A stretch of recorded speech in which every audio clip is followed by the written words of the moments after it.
Alrighty guys, welcome. This is your Study Jester. So we're going to be doing a new playthrough of another coin game here on my channel. This one, of course, is Colonial Twilight, the French-Algerian War, 1954 to 1962. This is a game produced by GMT Games, and game design is Brian Train. This is number 7 in the coin series of games. So this episode, we're not going to be doing any gameplay or anything like that. We're just going to go over the similarities and differences with other coin games. We're going to talk about the different sides to it. We're going to talk about what each side can do, some of the different tracks and everything. And just to kind of give everyone an overview, because what I'm hoping to do here is get it so when I do a live stream, players can come and watch, and also recommend different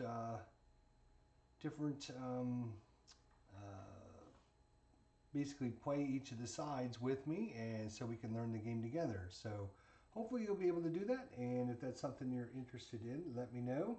Leave your thoughts and comments in the chat or the chat box below, and let me know if there's something this might be interested in joining in and playing with us. I know that me and Tony are going to be setting up a game and playing the Cuba Libre together, so it'll be fun to do all that. So yeah, I'm hoping to do a live stream of this. This is just going to be an introductory to the game, talk about the setup, how things go, talk about the different sides, the factions, what they have, the differences and similarities between this coin game and a lot of the others. Hey Viper Dave, how you doing, buddy? So let me just move this right back out of the way and say hi to everyone out there. Steeler fans here. Glad to see you're back. Sorry to hear about the loss, but I'm glad to have you back. Oh, thank you, buddy. I appreciate everyone that has reached out and wished me best of luck and through this situation. So I do appreciate everyone. Tomorrow, War Room, 4 o'clock. 4 o'clock tomorrow on my channel here. We'll have Tony and Ruff with us, and we're got a lot of stuff to talk about. So as I mentioned, this is Colonial Twilight, the French-Algerian War, 1954 to 1962. I know squat about this war. I don't know nothing about it. And I own a lot of the other coin games. I own Alien Abyss, Cuba Libre, A Distant Plane, Fire in the Lake, Pendragon, and another one to be named later. But I own all those games. But this one here, let's talk about the similarities and differences between this volume and a lot of the other volumes. So again, if you're joining us to see gameplay or anything like that, that's not what this episode is. This is just to talk about this game in particular, how it's different than the other coin games. Talk about the map, the different factions, and how this game is set up. So when we do get to actually play, people can come in and help recommend different strategies for the different sides so we can learn to play this together. I thought that would be fun for everyone to jump in and do, but a lot of people, I'm sure, are not familiar with this game. So first things first, I played Alien Abyss on my channel, I played Cuba Libre, I played A Distant Plane on my channel, and all those are very similar in that they have 4 factions in the game. This one here, Colonial Twilight, actually only has 2 factions. There is the French government faction, which is represented by the blue, and there is the FLA, which is represented by the black pieces. Even though there's just 2 factions in this, there's multiple, as you can see, there's other colored units out there. There are one of the factions, the government forces, is actually broken up into, very similar to other coin games, where you have your police units in the square, you have your troop units, again, in the square. But in this game, the French government also has Algerian police units in the square. And they also have the Algerian troops, again with the darker color in the square. So the green ones, all the Algerian units. Lighter units are the police units. The darker green and the darker blue are obviously the troop units. So on the one side, the government side, they actually have many different units. They have the police, they have the troops, they have the Algerian police and the Algerian troops. Although there's not very many of those. I think there's just a couple if I'm not mistaken. Oh, here's one right there, and here's one right there as well. All right, so that's super cool. So for solitaire play, I really think that because you're now dealing with just two sides of the coin, instead of having four sides and having to maneuver between, when you're playing for one side, you're playing against the other three. And this game, you're flipping the coin back and forth, back and forth, back and forth. So you will notice that on this, there is now a new initiative track that's a lot different than the normal coin game tracks. So in this system, it is first eligible player and then second eligible player. And the scenarios are set up for the FLA player to go first as first eligible player. And then based upon what they do, they will then go to either first or second initiative player. We'll talk about that a little bit more. As you can see from an example of what the cards here, unlike a lot of the other coin games, you notice there's no faction at the top of these cards. There's no faction because the faction who gets to go first and second is dictated by the initiative track, which is super different. So let's go over the initiative track really quickly. So as I mentioned, the FLA gets to go first. And actually what I'm going to do here is, hey Daniel, how you doing? I'm liking your go-through of the coin games. I truly enjoyed this series. Oh, thank you very much. I do appreciate that. It's always kind words to hear. Makes me very happy. So actually, guys, one of the good things that happened in this last shitty week that I've had to deal with is I've actually got a second camera now. So I can actually, bloop, oh, look it. I could show you one or I can show you the other one. So hopefully, he says, hopefully, that'll make things a little bit easier, a little bit better for you guys. So let's see if I can bring this over. And yeah, there we go. That's a little bit better for you guys. A little bit more zoomed in on the initiative track. All right, so we're talking about just the initiative track and the differences between Colonial Twilight and if you played a lot of the other coin games, especially volumes 1, 2, 3, 4, 5, and 6 are kind of very similar for factions. Each faction having its own abilities and all this. In this game, again, just two factions, so this initiative track is completely different. And it's quite ingenious how they've done this. So, as I mentioned, the FLA. Think of the FLA as your normal, if you played other coin games. That should make live playthroughs much better. Yeah, I think it will. I think it will. Think of your FLA as your normal guerrilla type faction from, you know, Distant Plain or Cuba Rugibre or 80 Abyss or something. Think of them as they have the guerrilla units, you know, that flip up and down. They have the different bases, the round cylinder bases, just so they are basically your, you know, your guerrilla units from other games. They get to go as first eligible, and then obviously the French government forces, think of them as your normal everyday government forces, with the support of the green cubes, which are the Algerians, and there's only a couple of these. All right, so let's talk about the initiative track. I'm getting sidetracked again. So, in this game, unlike a lot of the other games, In this game, what you do, in normal coin, right? In normal coin, you flip over a card and then you flip up the next card to let everyone know what's coming up. In this game, because you're only playing with two sides, you don't do that.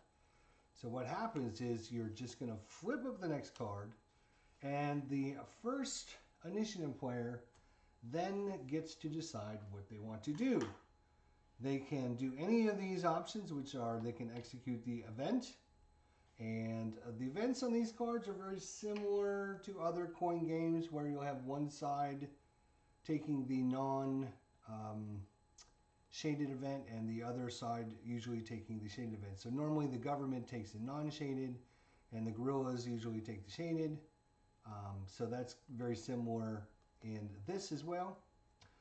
So when a card is drawn, you have no idea what the next card is, but how players dictate what they do determines who will get to act first in the next round, and I'll show you that here. So you can, the first player, oops, somehow what happened here? Did I click off on it? I did, sorry.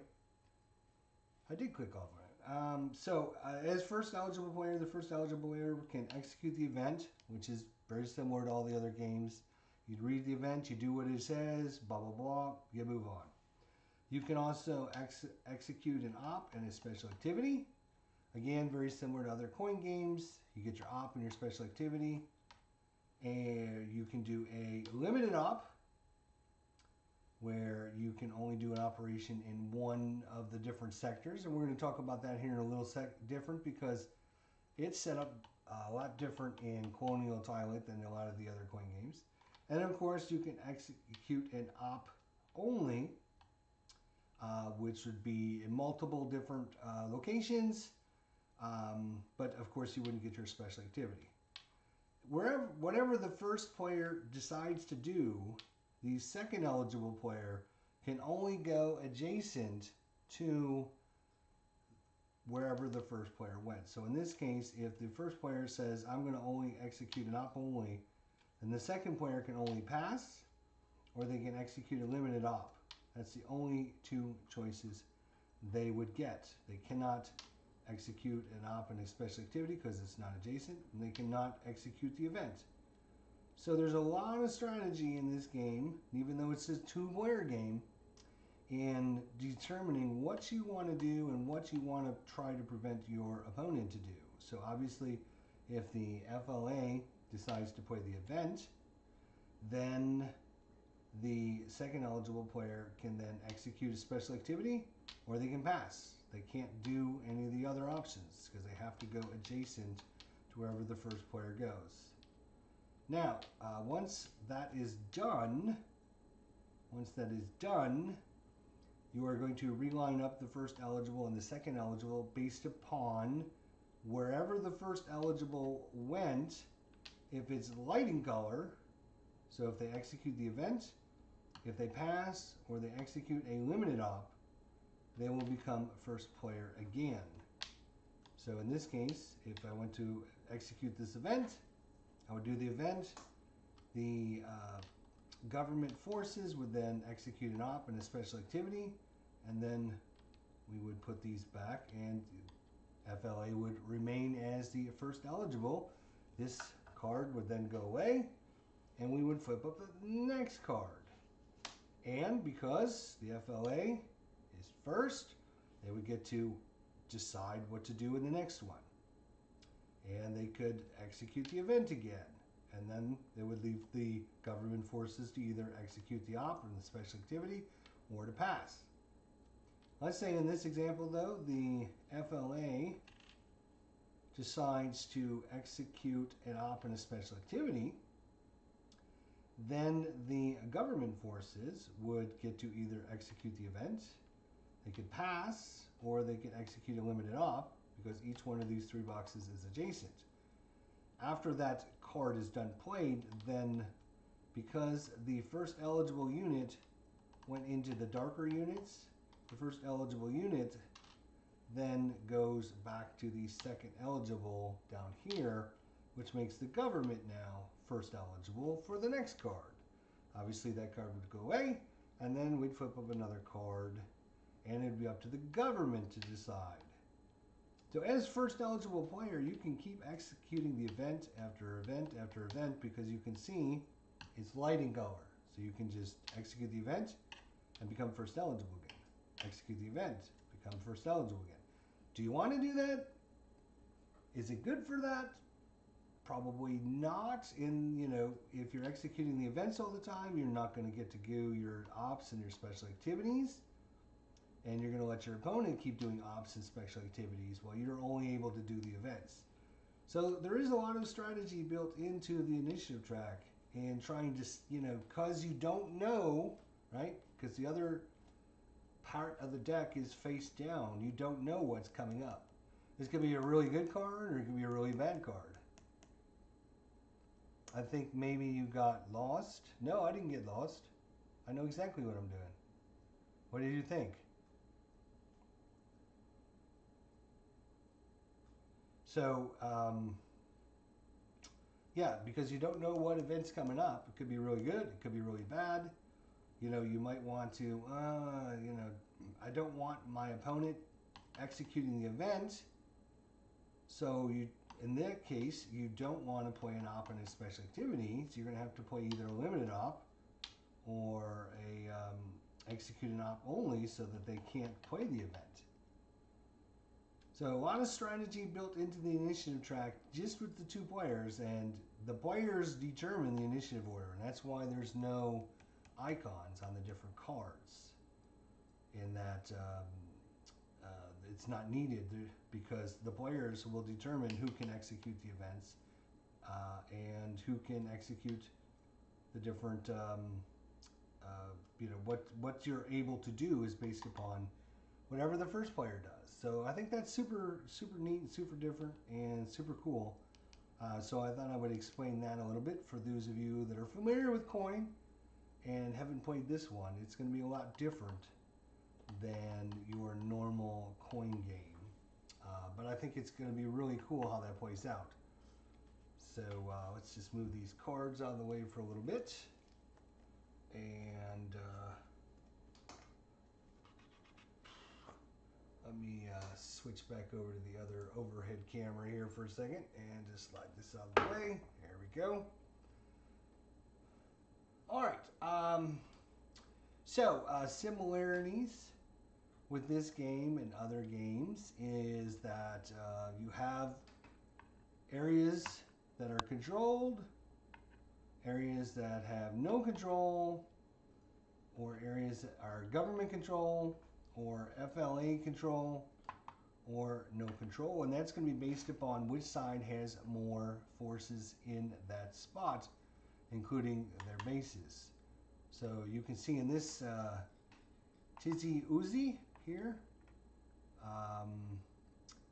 the FLA has 2 units and the government has 1, so the FLA has control there. Same thing with Boogie here. It has 2 versus 1. I own 6 Coin games and the lack of icons on the card throws me off. It does. It does. It's weird because you're not used to not having that. And not being able to see the next card coming up.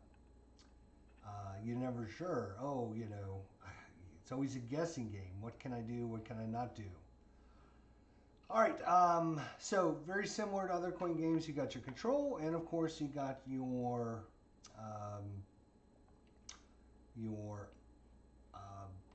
what's it called? Support, neutral, and opposed. So a spot can either have support, it can be neutral, or it can be opposed. And of course, this is different than who actually controls the different areas. Very similar to a lot of the Coin games. I know some of the Coin games actually have like different levels of opposition and support, but in this game there's just 3 levels. It's either opposed, neutral, or support. And of course, support is for the government and opposed is for the FLA.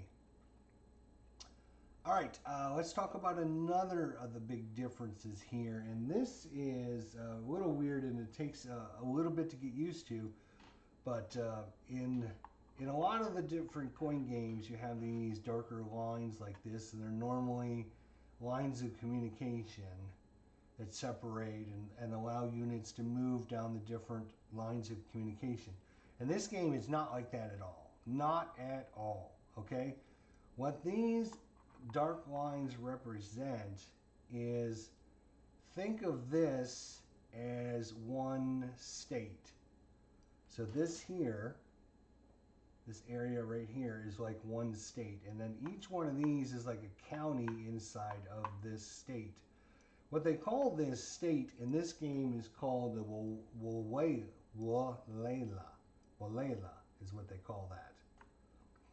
So each Walela is broken up into different sectors. So you can see this is actually Walela 1, and then this is actually Walela 2. Walela 2, and then each of them are numbered. This is Walela 2, Sector 1. This is Walela 2, Sector 2, and this is Walela 2, Sector 3. Because some of the cards will say something like, flip all gorillas in a Walela.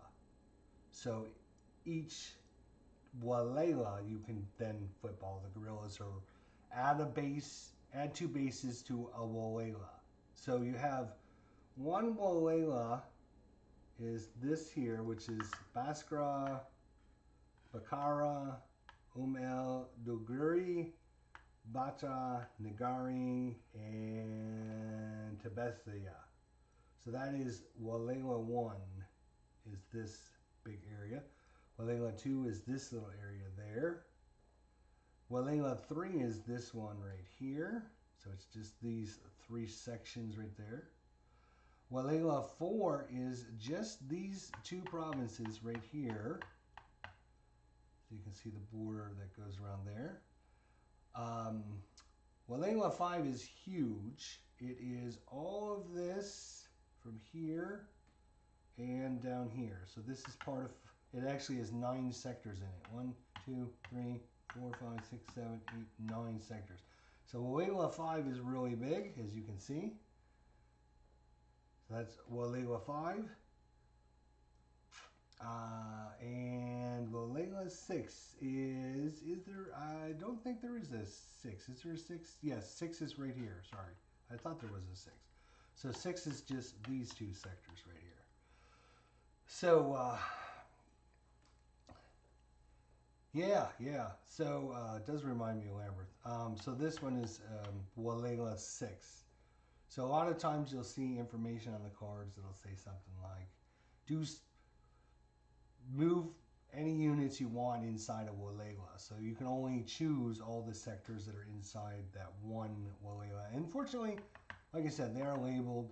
This is Walela 4, Sector 2, Walela 4, Sector 1. You know, so you can kind of see it. It takes a little bit, but your eye gets used to them pretty quickly. So you can see that one. You can see this one is these 3. This is number 1 over here. This is number 5, this big, huge one over here. So, so that's a little bit different. There's no lines of communication in this one.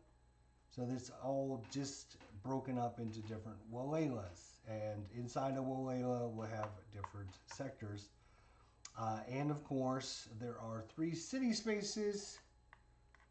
This is Oran. This is Algiers. And Constantine here. So, of course, the circles are your towns or cities, and all your other are considered provinces. There are some other countries besides Algeria, as you can probably see. Over here on the east side is Tunisia, and over here on the west side is Morocco. Now, I've got this set up for the... What do we call this? We're calling this the short scenario here. This is 1960-1962, the end game. So this is the short scenario. Figured it would be best to play the short scenario, get a handle on things, and check it out first. So this is all set up based upon the short game scenario. I wanted to mention that because a lot of people that have played this before will say, well, how do you got guys in Tunisia and Morocco? Because when you start the game off fresh with a brand new one, these are like neutral countries, and nobody can go into them until you play certain event cards. Which I should probably get into at some point here. So there are, get these out. There are 6 special pivotal event cards. There are 3 for the government, and there are 3 for the FLN. And these will break the rules and do certain things. Like, for example, the FLN pivotal event will allow Morocco and Tunisia to become independent, and then they can start moving their units into those areas. So that's how this card activates Morocco and Tunisia. You have a couple other main ones, the Suez Canal, which will allow certain things to happen in the game. Mobilization, which will allow certain things to happen. I'm not going to go into too many details on them. But in the short scenario, the Recall de Gaulle card comes into play. So this is actually in play because you're not playing the first part of the game, the first half of the game. You're only playing the second half of the game. So they say that somebody played this card earlier in the game and it's still in play. And then these 3 cards are out of the game. Suez Canal, Morocco and Tunisia, and Mobilization. You don't put those 3 cards in. Those are just assumed to have been played and no longer in the game. And then the government gets a special card, and the FLN gets a special card. And each of these can be played as a pivotal event, superseding the event that comes up. So later in the game, as we're playing, blah, blah, blah, and you can even probably not see because you can't probably read this, but when the Recall de Gaulle card is in play, it actually says in here, allows play of the AOS event, which is this card over here. So since this card is in play, the FLN player can play this card instead of taking the card that comes in play. So as we're playing the game, you're flipping cards and you're going through the game. And at some point, any point before the turn starts, a card comes up. Either player can decide to play their special pivotal event card. So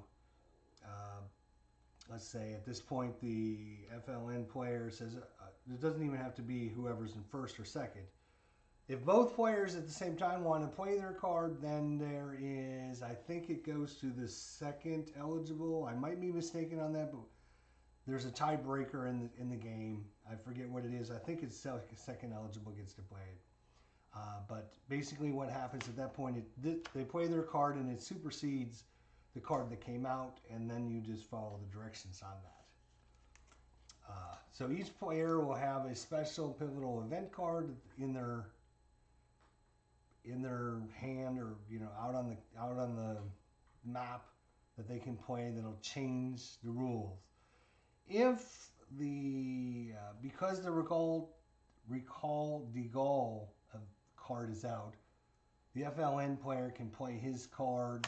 It supersedes this. It makes that go away, and then all those capabilities come into play, and it changes things. And then later on, the government can play his card. If the government decides to basically play his card first, somewhere during the process of playing, it'll actually cancel both the Recall de Gaulle and the AOS card. It cancels both of them. If the AOS card is in play. So if those cards are in play, then this one will cancel both of them and take over. So it's a little bit different and a little bit unique, and I'm not sure the whole when a good time is to activate this, because I haven't played this enough to really look and figure that out. So it's going to be interesting to see. But it does, it does give the players a little bit of, because if one player is always going first, always going first, always going first, always going first, you can always play this card, right? And that will put you on the execute event as the first player. So you can kind of like supersede if somebody's doing something, You don't get to do anything because they're not giving you the option, because you're always playing second. You're always playing second fiddle, I guess. Like I said, I'm not sure how that all will play out. I'm not sure how important it is, but I thought I would mention that because these pivotal event cards seem to, really push the game forward, especially with, some of these other ones that you would have to play throughout the game. You'd have more choice, more chances to jump in front of your opponent and do things. Okay. So there is, okay, so yeah, there you can see that this border here and this border here is a little bit different colors. And that's because you can't put units into this country or this country until this event was played. If you're playing the shorter scenario as I am, this is assumed to have already been played. All these cards have been assumed to have already been played and out of play. So Morocco and Tunisia is available. So now they can cross the border here, but there is something called the border zone track, which is over here. Let's see if I can pop over to that. So there's the border zone track. And what this represents is how hard and easy it is to get from that area into any of the connecting areas. And if you would be found out. So obviously what you do is, if you take whatever number the border status is at, and you add the number of units crossing the border, and if it's higher than 3, so 4 or more, then when they move, they automatically have to flip up to be activated. So obviously, as the FLN player, you want to try and get this to 0 so you can move your units across. Oops, let's slide that up a little bit so you can see a little bit more maybe. There we go. So you can get your units across without having to worry about flipping them over.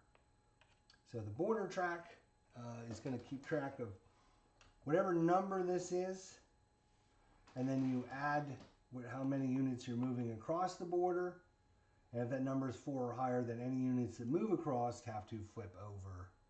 So it kind of represents, how much Tunisia is willing to tell France about the different units coming over, and how easy it is to sneak units over, and all that. So obviously, as the FLN player, you want to try and get it to 0 so you can move units over without having to flip it. If you're the French and the government, you want to move it down as far as you can, so anytime they cross the border, they're going to have to become activated. There is also something that I'm not sure I came across. It might be an Alien Abyss or not, but you will notice, let's slide this up a little bit, that this area here, Setfi, in Walela 2, Sector 1, you'll notice it's got a population of 0 marker on it. So there are 3 areas that have unsettlement. Basically what the French did was come into these areas and take the people out and moved them into different areas. And so their population has been decreased from 1 to 0. So even though the FLN controls this area, there's not enough population to give them any of their victory points up on the track there. And there are 3 areas like that. There is the Setif, Borji Bor Arajarji. I'm just going to call that BBA. Be a little easier. and our population 0. And the last one's way over here on the west side, way up over here. And in fact, probably be easier to show you by flipping back to the other monitor. And the last one's over here, which is the Telcam. Telcam? Telcam, I guess. It's the way. I'm probably butchering a lot of these names, and I apologize. Not much I can do about that. Okay, so again, this is, if you're joining me, thank you so much, Daniel and Jason, and Steeler Fan, and Viper Dave, and Rody. Thank you guys for coming out and checking this out. Again, this is just going to be an overview, discussion about setup, introduction to Colonial Twilight, you know, kind of the differences and similarities between the game. We're not really going to be playing this yet. But I wanted to do this video because I want to have people that show up and kind of help as we play through this, kind of as a like group playthrough. You know, you guys can come out and do like a group playthrough. We can decide what the best action is. You know, does this person do an event? Do they do a limited op? Do they do, you know, what should they do? What would be a good maneuver? Kind of as a nice learning game. There's also the another track here is the French track. This represents the French people back home in France.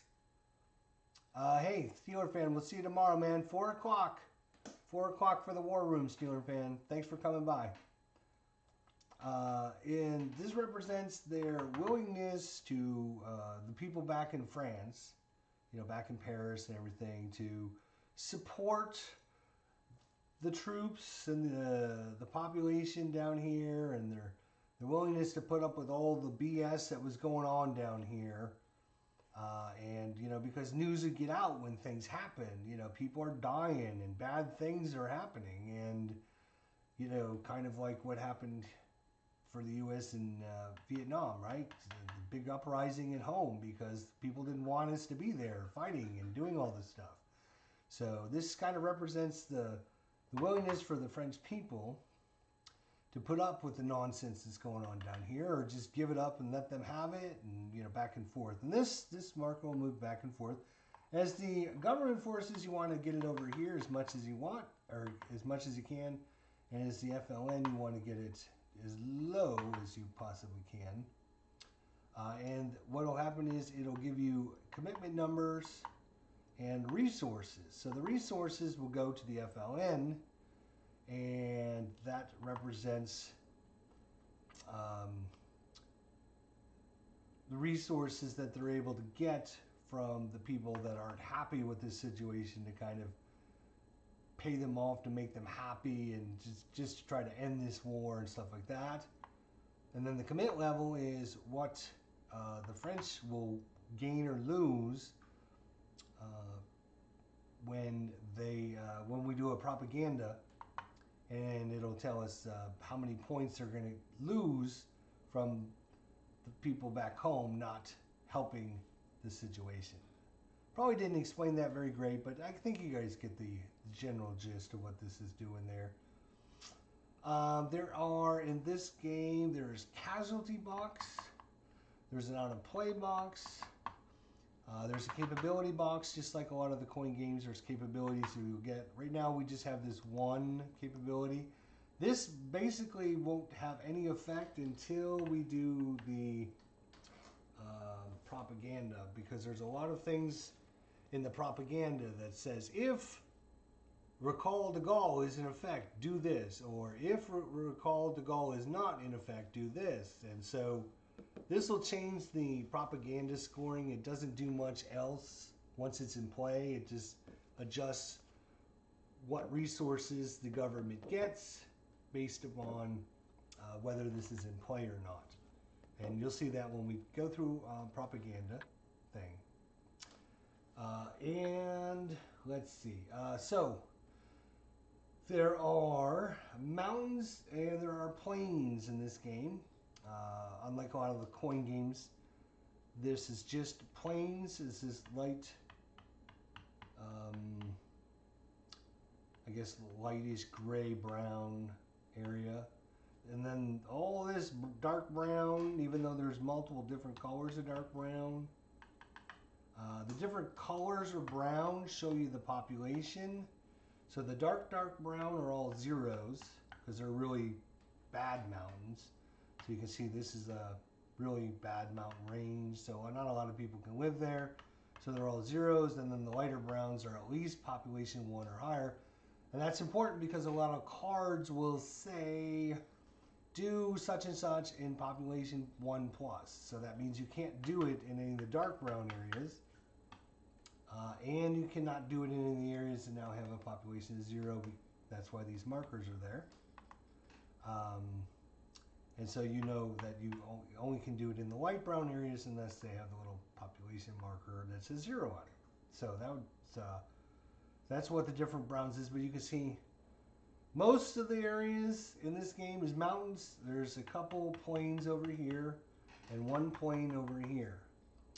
The difference being, like a lot of the coin games, for the government to flip a gorilla to not available. It's called underground or active or inactive. That's what I meant. So to flip a gorilla from inactive to active, in mountains, you need to have 2-to-1 ratio. So two troops can flip it over. One troop obviously can't in the mountain range, in the mountain regions. So that's pretty huge there. But very similar to other coin games in that that's what they do. But you can see that's most everywhere that you're going to be doing with, except for a few areas over here and this area over there. Let's see, we talked about the initiative track. Same like just about every coin game out there, only 2 bases per space.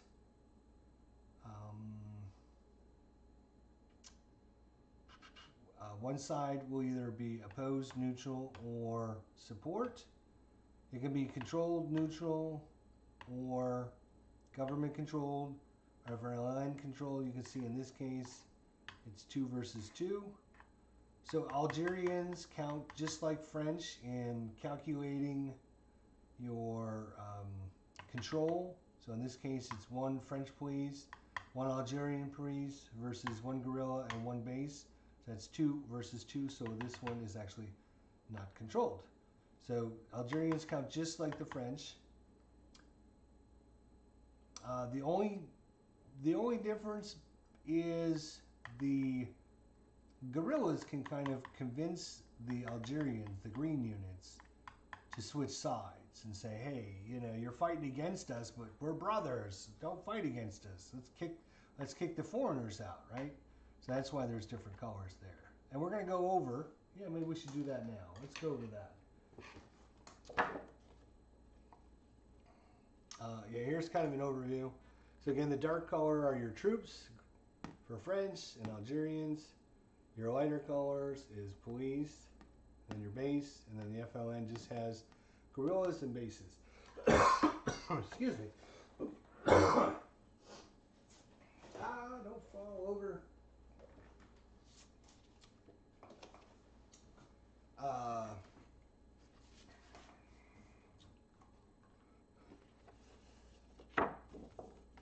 So you can see in this one, unlike a lot of the other coin games, especially some of the newer ones that came out, and of course Alien Abyss, which was updated recently with a new update, Colonial Twilight actually only has a bot for the FLN player. So if you want to play this solo and you don't want to play the other side, then you're going to have to play the government because there is no flowchart or anything for the government as a non-player character, a non-player government. So the only way you can do that, unfortunately, is with that.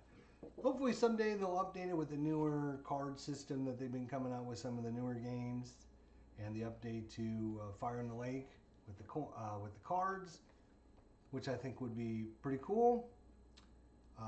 I think this, I don't know why I hear a lot about, when I hear about coin games, you hear about a lot of the other ones, and I don't really hear a lot about Colonial Twilight, which is a darn shame because I think this one, especially for a solo guy, right? If you're going to play this solo and you're just going to play both sides, I think this should be one of the better ones to learn and play.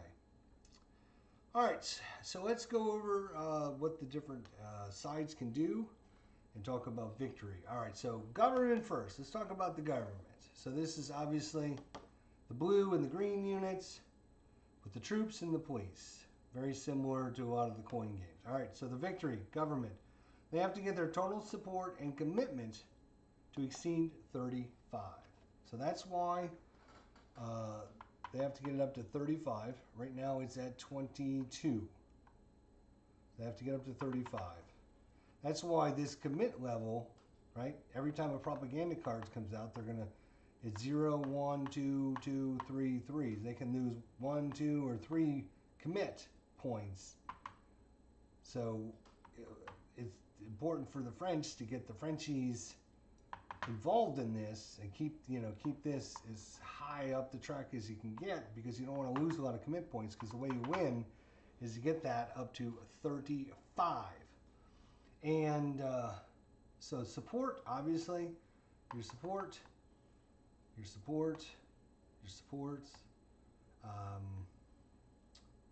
and then your commit, right? So the commit for the French right now are at 15. So if we look at 15, right, and then they have support in Iran for 2, Algiers for 3, and Constantine for 2. So 3, 4, 5, 6, 7. So 15 to 7 is 22. So that's how we got to 22 points. They own these 3 cities, and their commit level is at 15. So cards that adjust your commit level up will automatically, increase this as well. So that's obviously a good thing if you're the French and trying to win. You want to try and get your commit level up as high as possible. You don't want to lose points during the propaganda round on the French track, right? And then you want to get some of these areas to start supporting you outside of the 3 cities. So if you can get in these areas, so Medea, right? If you can get Medea, they're worth 2 more points. So pop them up 2 more points. A lot of the big areas. Boogie is worth 2. Izzy Azul is worth 2. Philippeville is worth 2. And right now, these are all neutrals. So if the government can get some support, they get their commit level up, boom, they can get up to 35, and that's how they win. All right, let's look at their operations.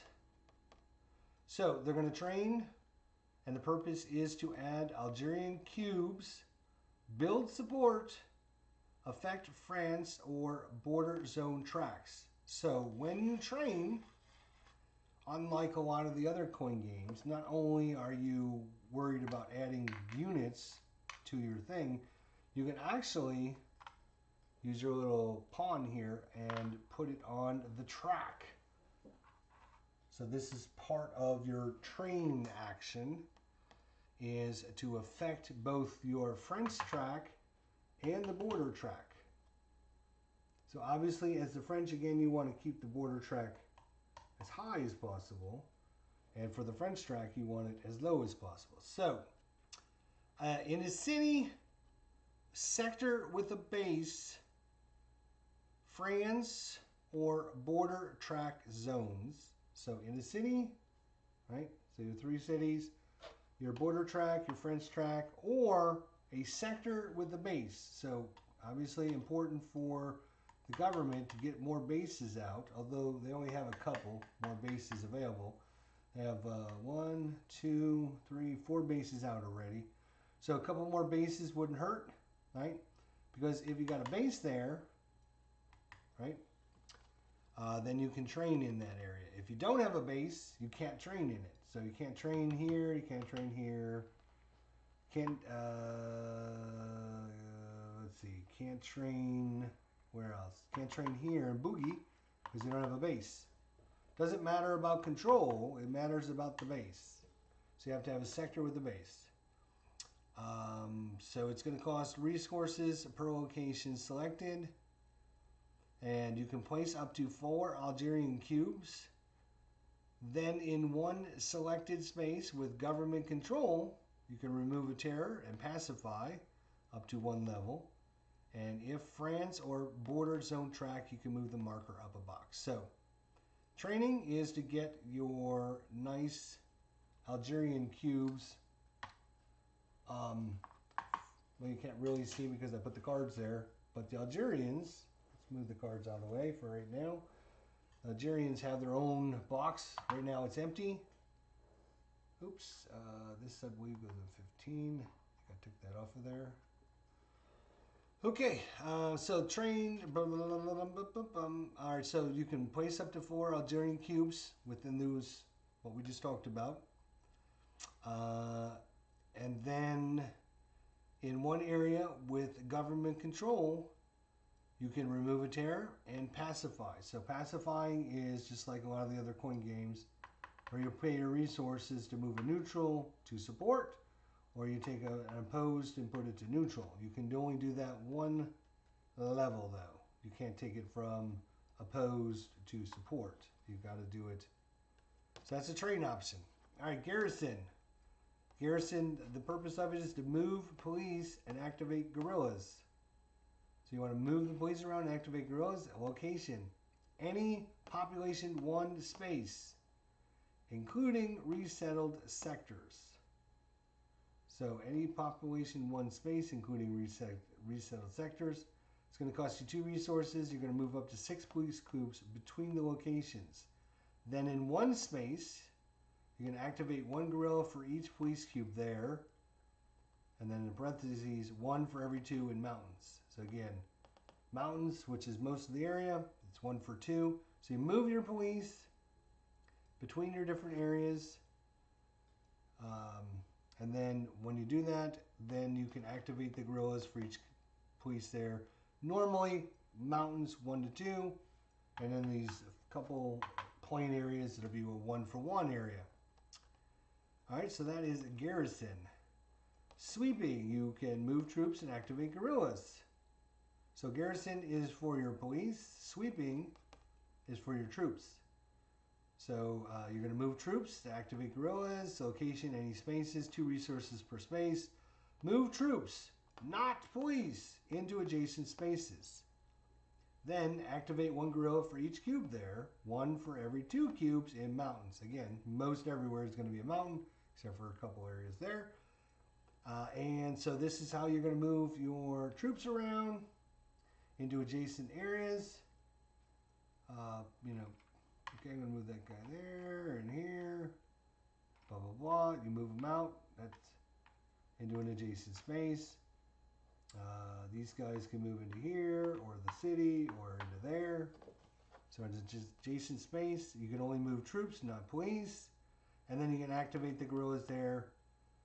1 for each cube, unless you're in the mountains, which is 1 for every 2. So that's a sweep. And then last but not least, assault. Purpose, eliminate enemies.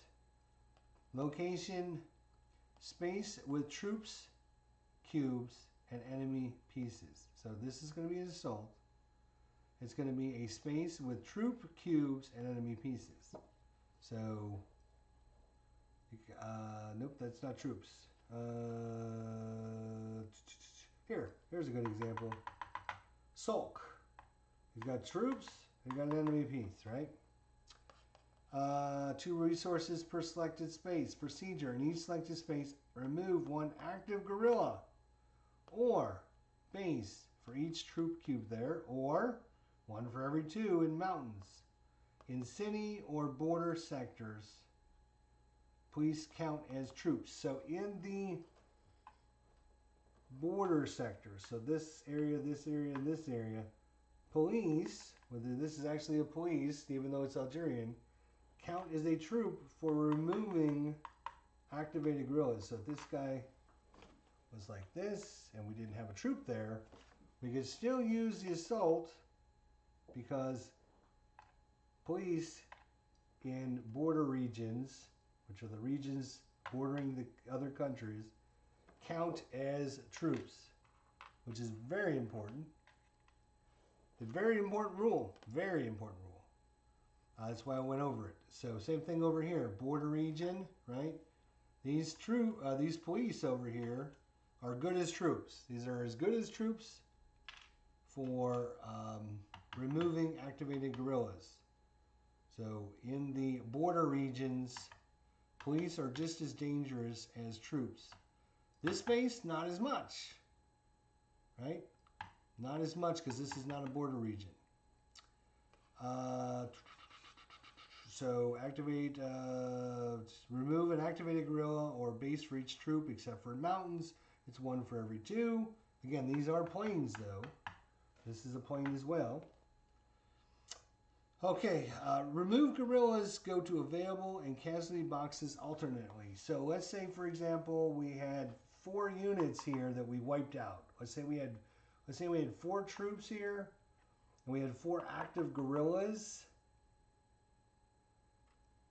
When you do this option to assault, you would take 1 guerrilla off and put it in available. The next guerrilla goes to casualties. Next one goes to available. 4th one goes to casualties. So it goes back and forth between available and casualties. Available first, then casualties. Rodi, I own one of the coin games. This version is a blast to play. Highly recommended this volume for new players. Coin forever. Yeah, I don't know why, especially for solo players, this one isn't hotter. You know, I figured everyone should have a copy of this game because as a solo, I mean, you only got to worry about 2 factions, 2 sides. It's not as much to worry about. All right, so remove guerrillas go to available and casualty boxes alternately. Available first, bases last. Do not remove if underground guerrilla remains. So if an underground guerrilla remains, you can't remove a base just like normal coin games. The other thing is, anytime you remove a base with an assault action, if you remove one of the enemy's bases, you get a point of commit. Boom. So that's one way of having your commit level rise up. And of course, when your commit level rises up, your support and commit level rises up. So if you can kill like 5 of the enemy bases, that's going to give you 5 more points towards victory. So killing enemy bases with assault will give you a commit level. All right, let's talk about their special activities as the government now. You can deploy. In this purpose, you're going to move French pieces among available and spaces or resettle 1 pop, 1 sector. So the purpose is to move French pieces among available and spaces. So available, which are here, right? And spaces, or resettle 1 population. And this can only accompany a training option. Deploy can only do, and you can only do a maximum of 3 spaces. So, in a location in up to 3 spaces, cities, sectors with base or government control, and available box. So you're going to take the available box, you're going to find city, a sector with a base or government control. So either a base or control. So here you got control. Here you got control. Here you got control. Control. So either a base or control, one or the other, or a city, of course. And then you're going to move up to 6 French pieces among the selected spaces and available. So you can actually move units into available, out of available, back and forth. So you're going to select these 3 spaces and you're going to move them around. So more than likely what you're going to do is you're going to have 2 spaces on the map and you are available, and you're going to take your available units and bring them on. Because you're deploying. Makes sense, right? To move up to 6 French pieces among selected spaces are available, or in one pop, one sector with base or government control, resettle. So you can actually do this option again in a one area, right, to make it a 0 population by resettling the people. Another special activity is your troop lift, maximum of 3 spaces, and it accompanies any of your different options. This is how you're going to mass French troops quickly for an operation. Any 3 spaces, redistribute any French troops among the 3 expected spaces. So in this case, you would, let's use the white ones just as an example here, right? So you might go, okay, here, here, and here. Nope. Yeah, that's fine. And then you could take units, your troops out of here, move them into here or into there, so that in your 3 different areas, you can move the troops around between those. So if you did this, this, and this, you could take these troops and move them in there. You take these troops in there, so you could just mass them all in that one area. But just the 3 areas you selected, you can move the troops around. So that's your troop lift. And then last but not least, neutralize maximum of 2 spaces, and it's to destroy exposed FLNPs. Again, just like normal coin games, exposed, it's going to have the little symbol on the top of it. And this one will accompany either a garrison or a sweep. And up to 2 spaces with troops and police. With troops and police. So again, this would be a troops and police. This would be troops and police. This would be troops and police. Over here as well. Here is troops and police. Nope, I'm sorry, these are 2 police. No, that would not work. This would work though. Right there would work. This would work. This is a police, so troops and police there. So keeping your troops and your police together, obviously pretty good for the government, right? You want to keep your troops and your police together. Not just all troops, not just all police. You want to intermix them together. Because that will be very important for the propaganda round when you want to get your support going. When you get your, what's it called? Pacify? Yeah, pacify. When you want to pacify and make people support you, right? The only way to do that in the propaganda round is to have a troop and a police in the sector to be able to do that. Hey, D. Scott Howard, how you doing? Happy Friday, my friend. Good to see you. So neutralize, destroy exposed FLN pieces, garrison or sweep, in up to 2 spaces with troops and police. Again, that's why I stopped. Very important, troops and police. Only with troops and police. You got to keep your troops and your police. We got to remember that as a government. We want to make sure we just move those police. We have options to move police. We have options to move troops. So we got to move them to get them to work together. All right, remove total of up to 2 active guerrillas or bases from among all selected spaces. Remove guerrillas, go to available and casualty boxes alternately. Again, available, then casualties, available, then casualties, available, then casualties, back and forth. Bases last, do not remove if underground guerrillas remain. Sift each space 1 level towards opposition. Place 1 terror if already at oppose. And then +1 commitment for each base removed. So this is a little bit dangerous in that neutralizing will shift opinion of you a little bit down away from, hey, Beatles, how you doing, buddy? Good to see you. It's got D. Scott Howard and Beatles Eternally. Good to see you guys. So it'll move the opposition away from you a little bit. So you won't get as much support. You know, you lose a level of it. If it's already opposed, when you're doing that, you'll get a terror marker instead. But might be worth it because you can get that commitment level if you remove an enemy base. So neutralized. All right, so that's the government. Let's look at the FLN. Your typical, very similar guerrilla type units from Distant Plain, Cuba Libre, Alien Abyss.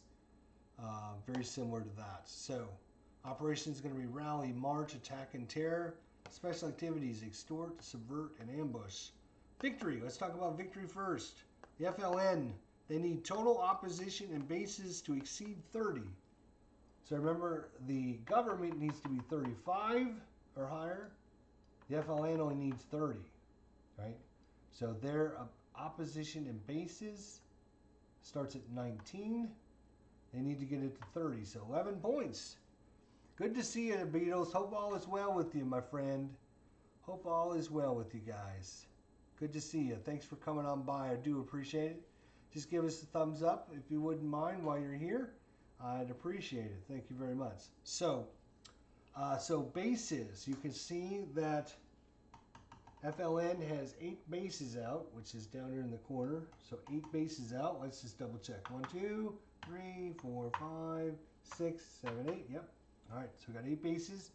And then we have 2, 3, 4, 5, 6, 7, 8, 9, 10, 11. So 8 plus 11, 19. That's right where we start. So that's how we get it. So the way we're going to win is the FLN is to get bases out, put bases all over the map. Whoop, and I just knocked that over. I did not mean to do that. Sorry about that. Get bases all over the map and get each sector to oppose the government. That's how we're going to win. So there's 2 points right there. There is 2 points right here. There is 1 point right here. And of course there's the cities as well. And of course we got a whole bunch of more bases. We got 7 bases sitting here. So we get bases out and get opposition. So that's how we're going to win. All right, let's talk about their different operations. Rally. So the purpose of this is to add forces, build opposition, and advance, affect the French track. So any sector, non-support city, Morocco or Tunisia, if they're independent, and in this short scenario they are because we have units in there, or the French track. It costs 1 resource per space, action, or track selected. And we're going to place a guerrilla there, or replace 2 with a base. Very common thing to do in coin series, right? So if you got 3, normally what you do is you take 2 off and put a base in there. Okay, very, very familiar. I'm sure most people that play coin know that, right? So you can do that. You can place 1 guerrilla, so I can just take a guerrilla and put it there, right? Okay. If there's already a base there, right? If I already have a base there and I'm rallying in this sector, it's going to be up to the population plus bases. So 2 plus 1, so I can add 3 guerrillas right there. So very, very familiar with coin, and that's pretty normal how a lot of the other coins are. You add your base, number of bases, plus the population value, and that's how many guerrillas you can add. So in this case, it'd be 3. In this case, it'd be 3 as well. In this case, it would be 2 plus 1, 3. Looks like just about 3 everywhere, but the FLN only has 8 available forces that are not on the map. They do start with 5 of them out of play. We'll talk about how to get them into play. Or you can select a space to rally and flip all the ones that are activated, right? So if they're flipped up, right? So let's say these 5 over here are flipped up. You could rally in this and flip all of them down, but you can't do any of the other stuff. You can't add guerrillas, you can't add a base. You can only do that option. Again, that's kind of very similar to a lot of the other coin games. It's a kind of a common theme. And then at one of your selected areas with FLN control or a base, you can remove terror and agitate up to one level. So agitating is making it go away from support to neutral or from neutral to oppose. You can only do one level of that again.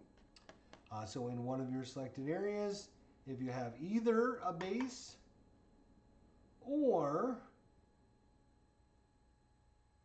control. So it's either or. So you could do it here because you have control. You could do it here because you have a base or control. I'm just trying to see if there's a good example. Obviously, you wouldn't want to do it here because you're already opposed there. So that's how we're going to, as the FLN, that's how we win. We try to move them from neutral to oppose, and the ones that are support, we're going to move them to neutral.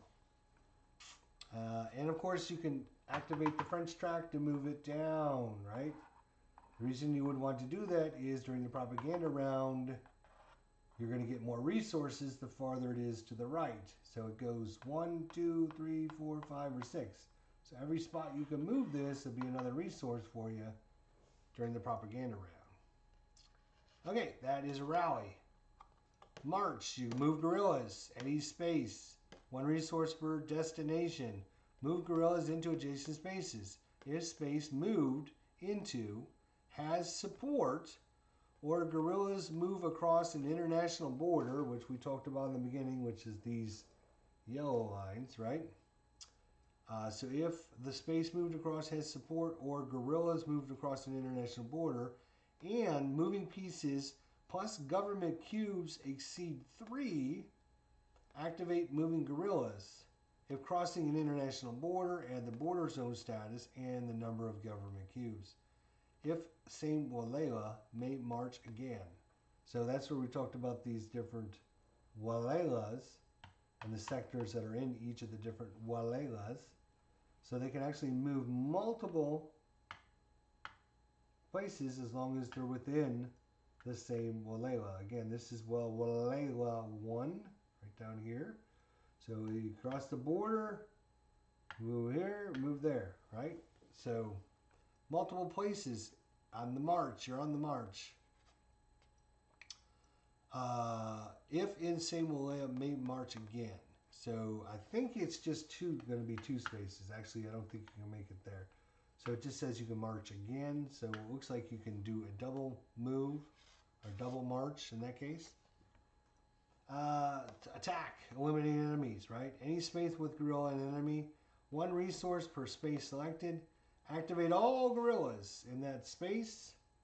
So if we were here, we'd activate all those guerrillas. If we decide to do it here, we would just activate this one because there's only 1 there. But you activate all the units in there. You're going to roll a die, a d6.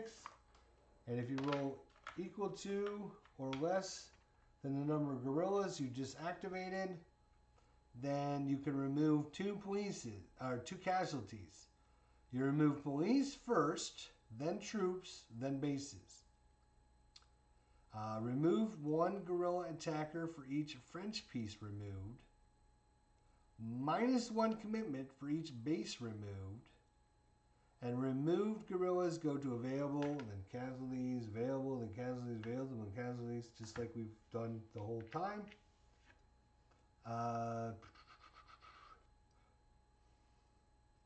If you roll 1, right? If you roll 1 on the die, then you get to place an underground guerrilla where you just attacked. So activate all your guerrillas, roll a d6. If the number is less than or equal to the number of guerrillas, you're going to remove 2 pieces to the casualties. You got to remove police first. Doesn't matter if they're Algerian police or French. You would have to remove both of these guys because they're both police. Remove 1 guerrilla attacker for each French piece removed. So if you remove these 2 guys, this guy would have to go away because he removed a French guy.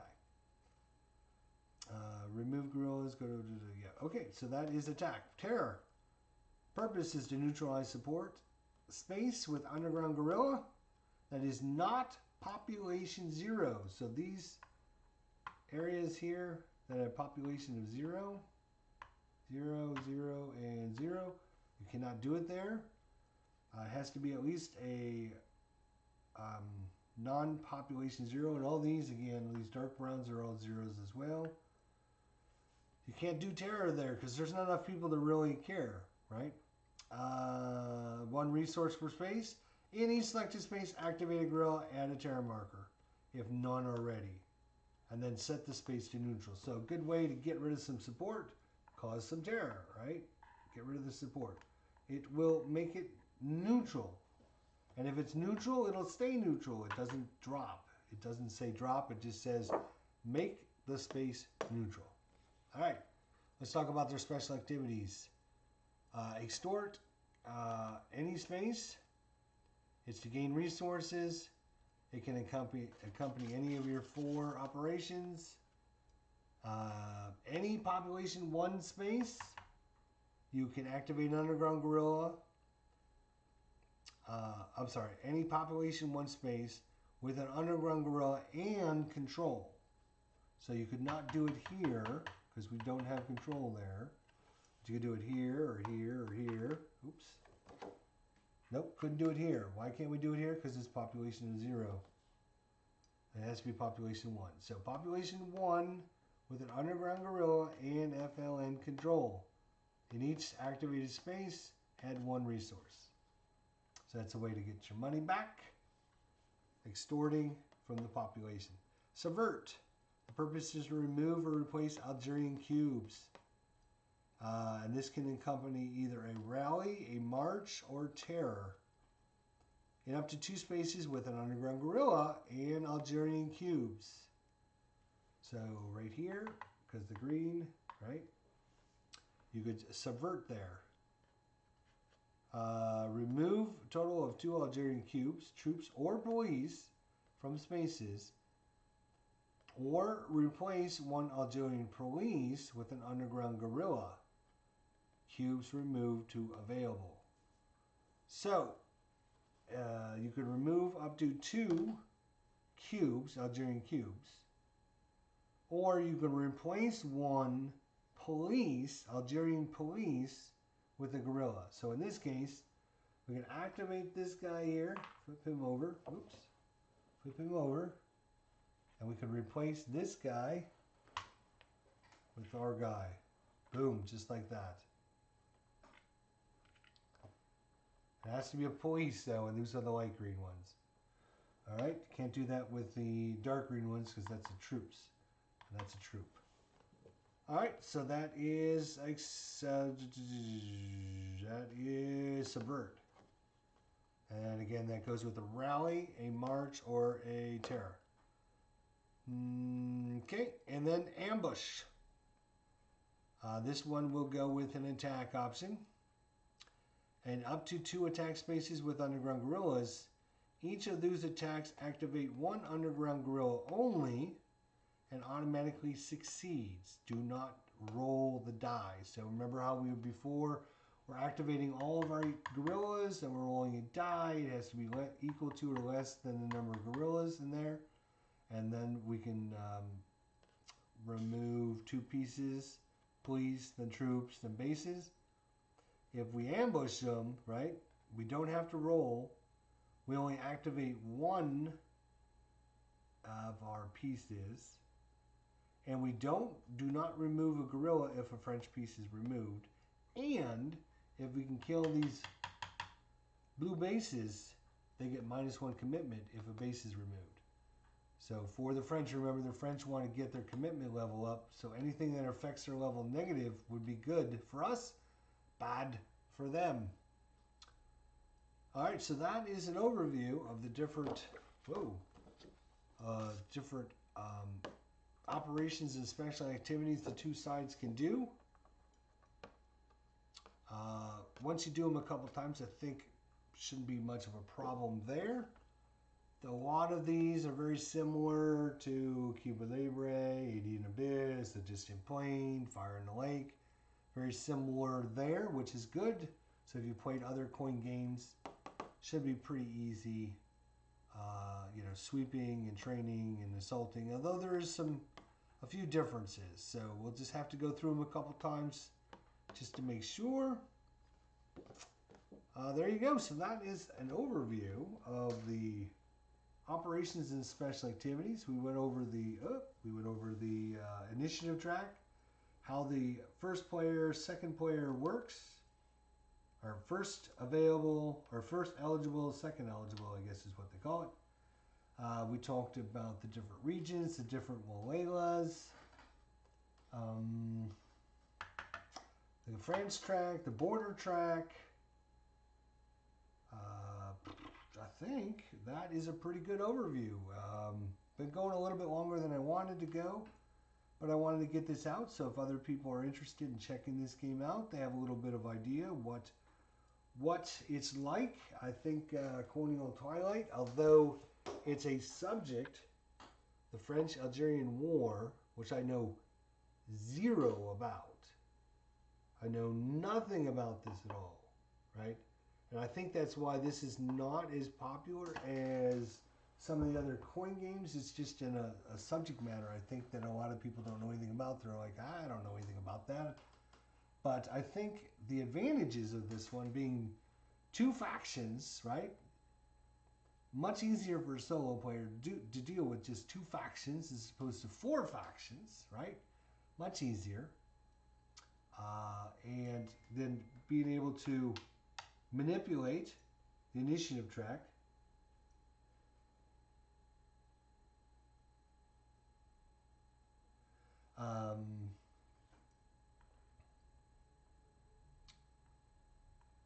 Let's see, what else? We went over the pivotal event cards a little bit. And yeah, I think that's a pretty good overview. So, like I said, the reason I did this is because I'm hoping when we do a live playthrough, we can have people come in and go, hey, I think the FLN should take the event. And then, you know, have people suggest what the government can do, and we can have like a learning game together and kind of all learn it as we go, as we play. And, or, you know, maybe get a couple people on each side, whatever, just to make it a fun little game to try out and play. I think it'll, you know, go pretty good. Oh, last thing, right. So we're going to set up the deck, right? We're going to set up the deck for the game. So again, if you're just joining us or you forget, you're going to be taking out the mobilization, the Suez Canal crisis, and the Morocco and Tunisia independence. These are pivotal event cards that have already been played earlier in the game for the short scenario. Again, we're setting up the short scenario. The Recall de Gaulle, you're going to get that card out. You're going to send it out because this one is in play. And then you're going to have the Coup d'etat and the OAS pivotal event cards out, giving to the FLN player and the government player, because each of them will have their special cards.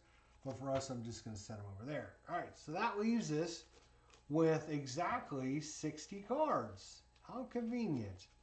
60 cards. So I've been shuffling these things for a few days now as I'm setting this up. And so these should be pretty well shuffled. Pretty well shuffled.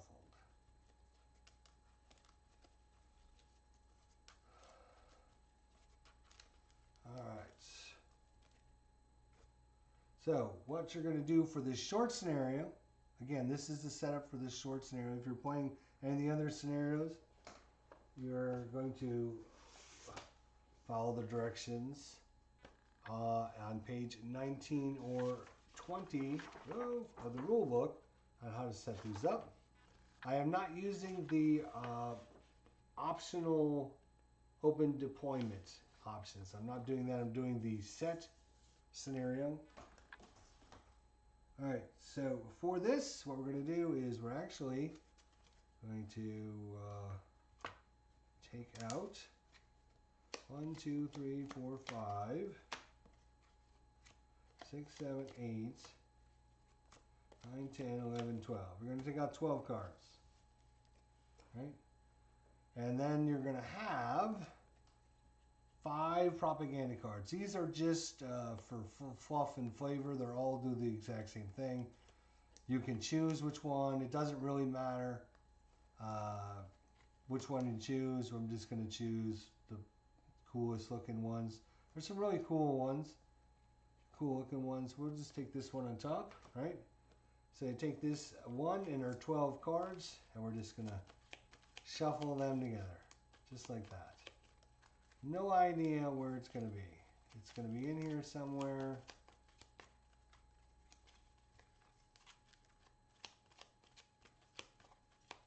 Ooh-doo-doo-doo-doo.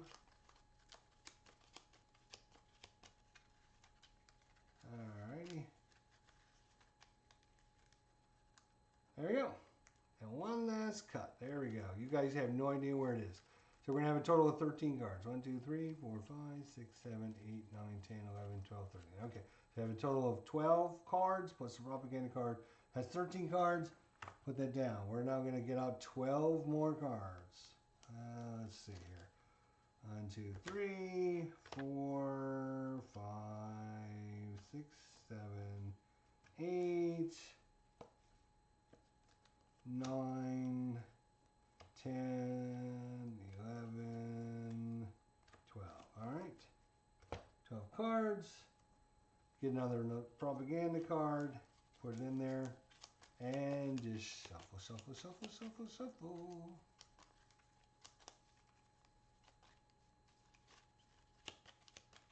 So again, we should have 13. 1, 2, 3, 4, 5, 6, 7, 8, 9, 10, 11, 12, 13. Yep.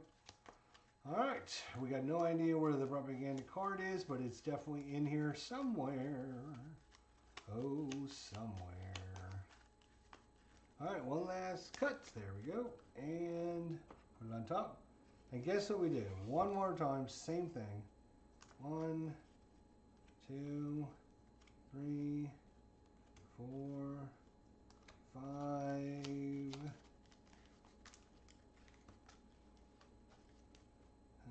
6, 7, 8, 9, 10, 11, 12. All these other cards out. Out of the game. Out of the game. These are the cards that were played earlier.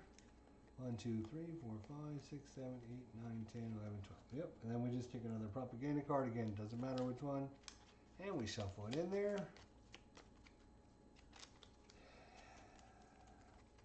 And we know that one of the top 13 cards will be a propaganda. We don't know where it'll be, when it'll come. Same thing with the other 2 stacks that we've already put together. And we are ready to rock and roll. And we're going to do that in the next time we get together. We have our live stream tomorrow at 4 o'clock, the War Room. Be sure to join Rough Swordsman Wargamer, Tony's Board Life, and myself as we talk wargaming and all the news from the last couple weeks. A lot of stuff to talk about, a lot of stuff to cover, a lot of stuff to go over.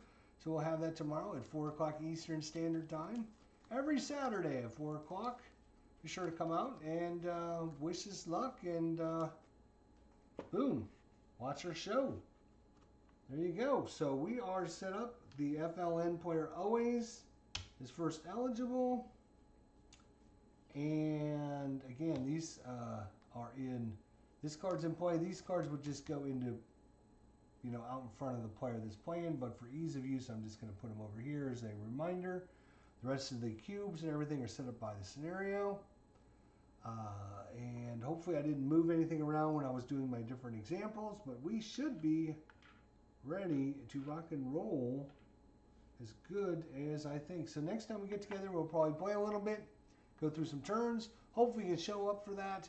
Everybody that came by, I do appreciate it. You all have a great evening, and we hope to see you tomorrow at 4 for the War Room. And also, when we get to play Colonial Twilight. Coin game number 7. Game designed by Brian Train and published by GMT Games. We'll see you all then. Thanks for watching, guys. Take care, have a good night, and we'll see you tomorrow.